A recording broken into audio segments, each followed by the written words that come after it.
कुछ कन्याएं तालाब में स्नान कर रही थीं। उसी रास्ते से एक साधु भ्रमण कर रहा था। राम सिया राम, मैं तो राम ही राम पुकारूं। राम सिया राम, सिया राम, सिया राम, मैं तो राम ही राम पुकारूं। तभी वहाँ की झाड़ियों से एक हिरन निकलकर भागता है।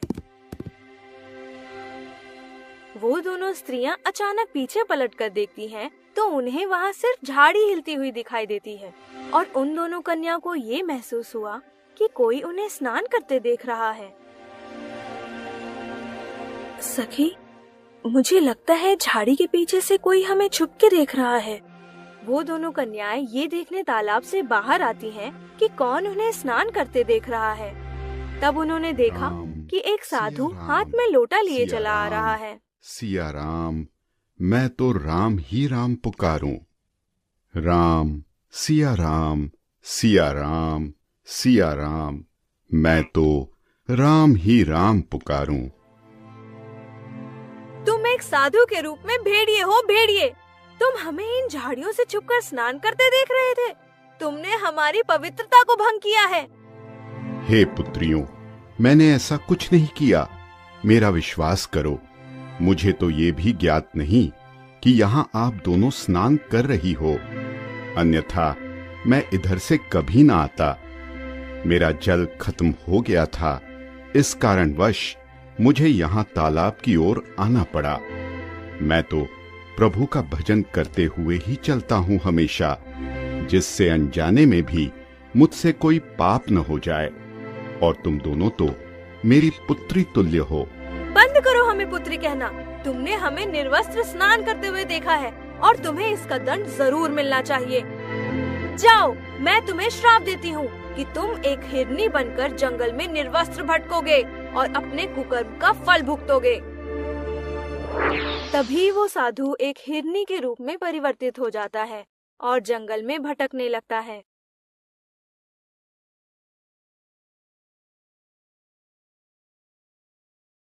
वहीं पेड़ पर बैठा एक तोता ये पूरी घटना देख लेता है।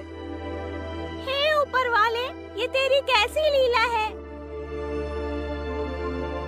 उसी जंगल में एक गरीब शिकारी शिकार की तलाश में भटक रहा था।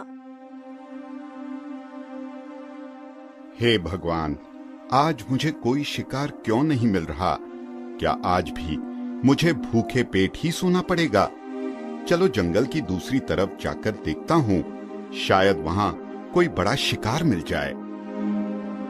शिकारी जंगल के दूसरी ओर जाने लगता है। तभी उसे झाड़ियों के हिलने की आवाज आती है। अरे, लगता है वह कोई शिकार है, मुझे उसे पकड़ना होगा। शिकारी उस झाड़ी की तरफ बढ़ता है तो देखता है कि वहाँ पर वही हिरनी तपस्या की मुद्रा में बैठी हुई है। शिकारी उसे देखकर अचंभित हो जाता है। ये शिकार तो मुझे सही मिला है, पर यह हिरनी कितनी विचित्र है। मुझे देखकर न ही भाग रही है, न ही डर रही है, और इसके चेहरे पर एक अलग ही तेज प्रतीत होता है। ऐसा लगता है जैसे ये कोई मायावी जानवर हो। खैर, मुझे इससे क्या, मुझे तो इतनी आसानी से शिकार मिल रहा है। इससे अच्छा भला और क्या हो सकता है मेरे लिए। चलो जल्दी से इसे पकड़कर घर ले चलता हूँ। शिकारी उस हिरनी को पकड़कर घर ले आता है।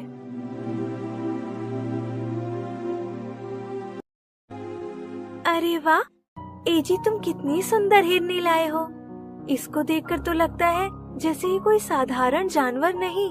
इतना सुंदर जीव कहाँ मिला आपको? हे भाग्यवान, मत पूछो। ये हिरनी तो मुझे इतनी आसानी से मिल गई जैसे पुष्प को सुगंध। एजी, देखकर मन में दया का भाव आ रहा है। इसे ना खाने का मन हो रहा है, ना बेचने का। एजी, ये बहुत मासूम है। तुम ऐसा करो, इसे वहीं छोड़ाओ जहाँ से इसे लाए हो। हाँ, तुमने सही कहा। इस सुंदर जानवर को हम कष्ट नहीं पहुँचाएंगे। मैं अभी इसे जंगल में छोड़ कर आता हूँ। शिकारी उसे लेकर जंगल की तरफ चल पड़ता है।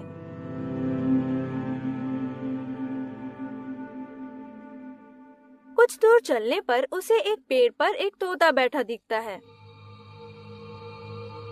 निर्दोष की मदद करो, निर्दोष की मदद करो। अरे ये तोता किस निर्दोष की बात कर रहा है? निर्दोष की मदद करो, निर्दोष की मदद करो। चलो इससे पूछता हूँ।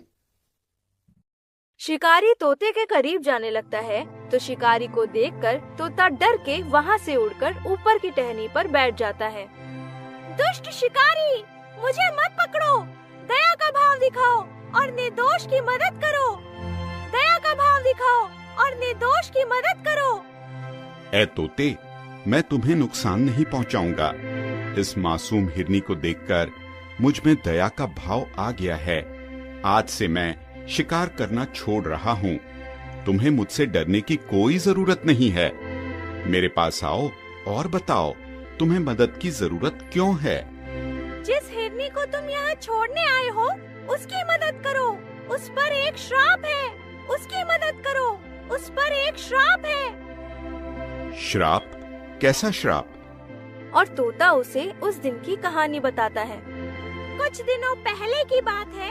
मैं नदी में स्नान करके एक पेड़ की डाल पर बैठा आराम कर रहा था। तभी नदी में दो सुंदर कन्याएं स्नान करने आती हैं। उसी रास्ते से एक साधु भ्रमण कर रहा था। राम, सिया राम, मैं तो राम ही राम पुकारूं। राम, सिया राम, सिया राम, सिया राम, मैं तो राम ही राम पुकारूं। तभी वहाँ की झाड़ियों से एक हिरन निकलकर भागता है। वो दोनों स्त्रियां अचानक पीछे पलटकर देखती हैं, तो उन्हें वहाँ सिर्फ झाड़ी हिलती हुई दिखाई देती है और उन दोनों कन्या को ये महसूस हुआ कि कोई उन्हें स्नान करते देख रहा है। सखी, मुझे लगता है झाड़ी के पीछे से कोई हमें छुप के देख रहा है।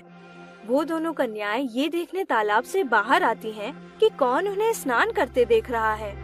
तब उन्होंने देखा कि एक साधु हाथ में लोटा लिए चला आ रहा है। सिया राम, मैं तो राम ही राम पुकारूं।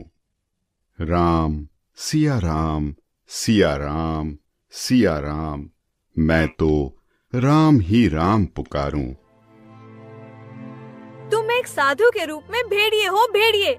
तुम हमें इन झाड़ियों से छुपकर स्नान करते देख रहे थे। तुमने हमारी पवित्रता को भंग किया है। हे पुत्रियों, मैंने ऐसा कुछ नहीं किया। मेरा विश्वास करो। मुझे तो ये भी ज्ञात नहीं कि यहाँ आप दोनों स्नान कर रही हो, अन्यथा मैं इधर से कभी ना आता। मेरा जल खत्म हो गया था, इस कारणवश मुझे यहाँ तालाब की ओर आना पड़ा। मैं तो प्रभु का भजन करते हुए ही चलता हूँ हमेशा, जिससे अनजाने में भी मुझसे कोई पाप न हो जाए। और तुम दोनों तो मेरी पुत्री तुल्य हो। बंद करो हमें पुत्री कहना। तुमने हमें निर्वस्त्र स्नान करते हुए देखा है और तुम्हें इसका दंड जरूर मिलना चाहिए। जाओ, मैं तुम्हें श्राप देती हूँ कि तुम एक हिरनी बनकर जंगल में निर्वस्त्र भटकोगे और अपने कुकर्म का फल भुगतोगे। तभी वो साधु एक हिरनी के रूप में परिवर्तित हो जाता है। हे शिकारी, इस हिरनी को श्राप से सिर्फ एक इंसान ही मुक्त करा सकता है, इसलिए मैंने तुमसे मदद मांगी। तो बताओ मुझे क्या करना होगा? यहाँ से 3 संध्या की दूरी पर एक तिलस्मी तालाब है। वहाँ तुम्हें अपने शरीर का एक अंग काट कर डालना होगा। अगर ये श्रापित साधु निर्दोष है तो तुम्हें कुछ नहीं होगा और वो कन्या साधु का श्राप नष्ट कर सकती है। ठीक है, मैं इनकी मदद अवश्य करूंगा। चलो अब हम उस तिलस्मी तालाब की ओर चलते हैं।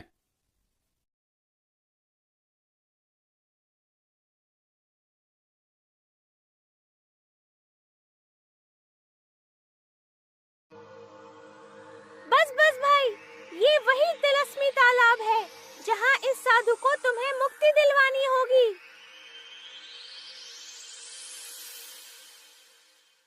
पर यहाँ तो कोई नहीं दिख रहा। वह कन्या कहाँ है?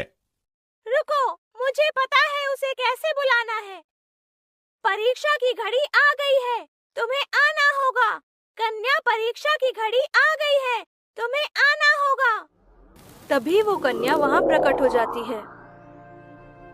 अगर मेरा श्राप मात्र धोखा है तो ये साबित करो। चलो मित्र, अब मेरी कही हर बात सच है तो तुम्हें कुछ नहीं होगा।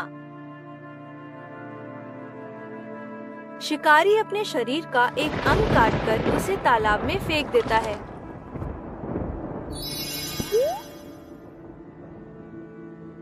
हे सुंदरी, मैंने परीक्षा दे दी है।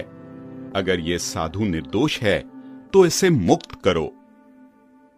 कन्या उस साधु को श्राप से मुक्त कर देती है।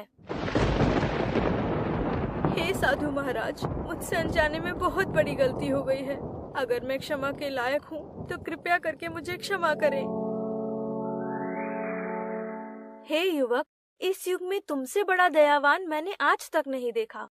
तुमने अपनी परवाह न करते हुए एक निर्दोष को बचाने के लिए इतनी बड़ी परीक्षा दी।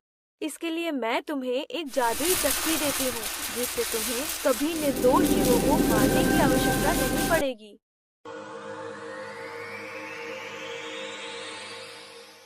शिकारी सबका भला कर घर लौटता है और अपनी पत्नी को आज की घटना बताता है।